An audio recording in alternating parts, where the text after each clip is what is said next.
What if there was this incredible solution to helping fight climate change, but we aren't paying enough attention? Hint, it's gender equality. Women and girls often experience the worst impacts of the climate crisis, with drastic consequences for their health, livelihoods, and education. But they're often not included in the solutions. That's because climate change and gender equality are deeply intertwined. Here's why. Climate change, of course, affects everybody, but you'll find it affects women and girls differently. Especially those in lower income countries and those living in poverty or fleeing conflict.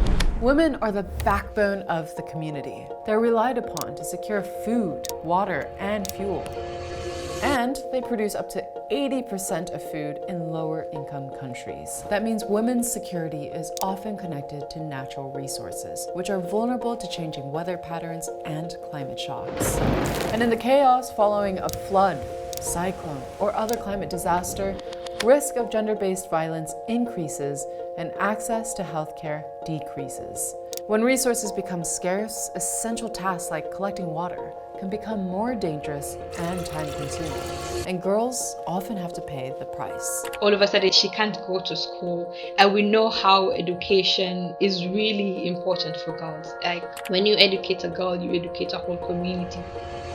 So that already starts to cause inequality because boys will continue to go to school. This has long-term impacts. For example, women are underrepresented in climate policy and decision-making roles that shape the future we all share. But women around the world still show remarkable resilience in fighting climate change. Imagine what could be achieved with equal access to education. Educating girls is such a ripple effect. It is like an instant solution.